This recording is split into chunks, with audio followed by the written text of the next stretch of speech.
اس سے پہلے سورہ آل عمران کی مختلف آیتوں کا خلاصہ پیش ہوا۔ ابھی جو آیت کریمہ چل رہی تھی، اس آیت کریمہ کو آیت مباہلہ کہا جاتا ہے، اور آیت مباہلہ کے نزول کے تعلق سے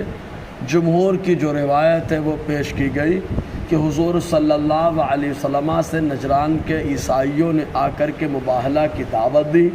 حضور صلی اللہ علیہ وسلم نے قبول کر لیا اور ارشاد فرمایا کہ تم لوگ اپنے گھر والوں کو لے کر کے آؤ۔ تو ان لوگوں نے کہا 3 دن کے بعد ہم لوگ اپنے گھر والوں کو لاتے ہیں، آپ بھی لائیے۔ حضور صلی اللہ علیہ وسلم 3 دنوں کے بعد جب نکلے تو انداز یہ تھا کہ اللہ کے حبیب صلی اللہ علیہ وسلم نے اپنی گود میں حضرت امام حسین کو بٹھا رکھا تھا اور امام حسن کو انگلی پکڑا رکھا تھا، اور حضرت فاطمۃ الزہرا آپ کے پیچھے اور ان کے پیچھے حضرت علی کرم اللہ تعالی وجہ الکریم۔ حضور صلی اللہ علیہ وسلم ان لوگوں سے ارشاد فرما رہے تھے کہ جب میں دعا کروں تو آپ لوگ آمین کہنا۔ چنانچہ اس کے بعد عاقب اور عبد المسیح جو ان کے بڑے پادری تھے، ان لوگوں نے جب دیکھا تو دیکھنے کے بعد ایک ہی جملہ ان کا تھا، انی لأری وجوہا لو سأل اللہ ان یزیل جبلا من مکانی لازالہ اللہ، کہ بخدا میں ایسے چہرے کو دیکھ رہا ہوں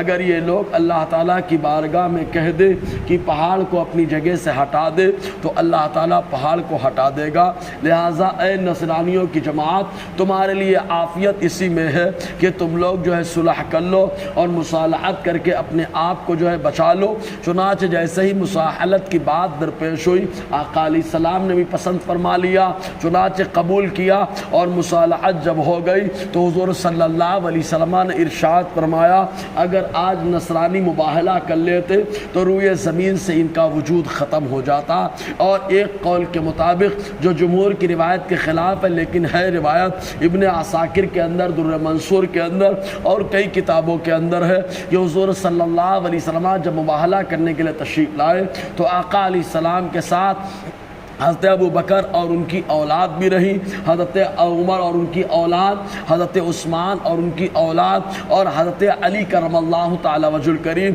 اور ان کی اولاد کو آقا علیہ السلام لے کر کے مباہلہ کرنے کے لیے تشریف لائے۔ بہرکیف یہ بھی جمہور کی روایت کے خلاف یہ روایت اگرچہ ہے لیکن روایت موجود ہے۔ بہرکیف تو اللہ تبارک و تعالی ارشاد فرماتا ہے وَمَنْ حَاجَّكَ فِيهِ مِنْ بَعْدِ مَا جَاءَكَ مِنَ الْعِلْمِ، تو جو آپ سے جھگڑا کرے اس سلسلے میں عیسیٰ علیہ السلام کے بارے میں بعد اس کے کہ آپ کو علم آ چکا ہے، یعنی اللہ تعالیٰ کی طرف سے حکم آ چکا ہے، فقل، تو آپ کہہ دو تعالو، آؤ، ندعو، ہم بلائیں، ابناءنا، اپنے بیٹوں کو، وابناءکم، اور تمہارے بیٹوں کو، ونساءنا، ہماری عورتوں کو، ونساءکم، اور تمہاری عورتوں کو، وانفسنا، اپنی جانوں کو، وانفسکم، اور تم اپنی جانوں کو۔ اب یہاں پر جو ہے نصرانیوں کا تو معاملہ ٹھنڈا ہو گیا، لیکن رافضی 2 طرح سے لے کر کے یہاں پر گفتگو کھڑا ہو گیا۔ پہلی گفتگو یہ لے کر کھڑا ہوا کہ حضور صلی اللہ علیہ وسلم کی خالی ایک بیٹی ہے، وہ بھی حضرت فاطمۃ الزہرا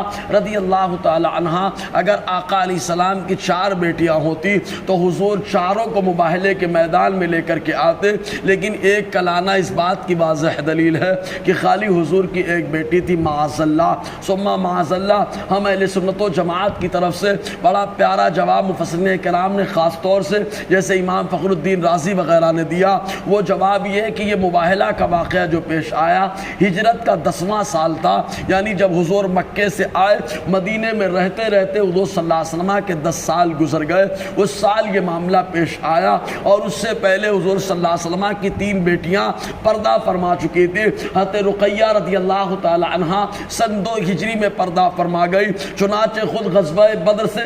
فتح کی خوشخبری سنانے والے جب مدینے پہنچے تو معلوم پڑا کہ صحابہ یہاں پر جو موجود تھے ان لوگوں وہ لوگ حضرت رقیہ کی تدفین سے ابھی فارغ ہوئے تھے، خوشخبری سنائی گئی کہ فتح مل گئی، اللہ تعالیٰ نے بدر میں کفار پر مسلمانوں کو غلبہ عطا فرمایا۔ تو حضرت رقیہ 2 ہجری میں پردہ فرما گئی، اور حضور کی ایک شہزادی جن کا نام حضرت زینب رضی اللہ تعالی عنہا ہے وہ سن 8 ہجری میں پردہ فرما گئی، اور حضرت ام کلثوم رضی اللہ تعالی عنہا سن 9 ہجری میں پردہ فرما گئی، اور یہ واقعہ 10 ہجری میں پیش آیا۔ لہٰذا یہ واقعہ پیش آنے سے پہلے ہی تینوں تینوں بیٹیاں آقا علیہ السلام کی پردہ فرما گئی تھی، اس لیے خالی ہاتھ فاطمہ الزہرا کو اکیلے آقا علیہ السلام لے کر کے آئے۔ اور دوسری گفتگو لوگ کہتے ہیں اس میں حکم دیا گیا اپنے بیٹوں کو لاؤ، اپنی عورتوں کو لاؤ، اپنی جانوں کو لاؤ۔ اس میں حضرت علی تو داخل ہی نہیں، داماد کہیں داخل نہیں ہو رہے ہیں، تو ان لوگوں نے کہا انفسنا میں داخل ہے، یعنی حضور صلی اللہ علیہ وسلم اور حضرت علی الگ نہیں ہے معاذ اللہ۔ ان لوگوں نے یہ نظریہ پیش کیا جسم دو ہے روح ایک ہے معاذ اللہ۔ حالانکہ اس میں بہت ساری خرابیاں امام فخر الدین رازی نے تفسیر کبیر کے اندر گنائی ہے۔ ان خرابیوں میں سے خرابی یہ لازم آئے گی کہ حضرت علی کرم اللہ تعالی وجہ الکریم حضور کے بعد نبی ہو جائیں معاذ اللہ، اس لیے کہ جب روح ایک ہے تو روح محمدی نبی آقا علیہ السلام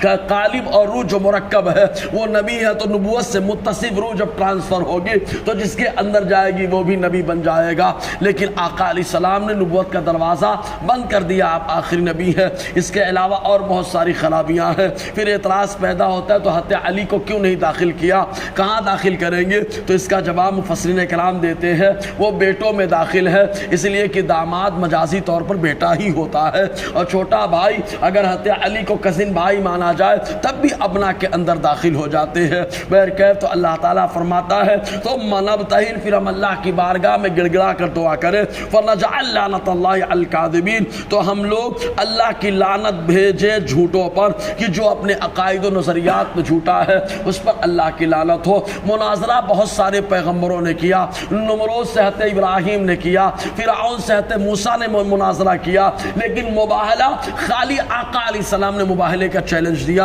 اور حضور صلی اللہ علیہ وسلم نے خود ایکسپٹ کر کے جو میدان میں تشریف لائے۔ بہرکیف آگے اور گفتگو رہے گی۔ اللہ تعالی ہم سب کو فیضان قرآن برکات قرآن سے مالا مال فرمائے۔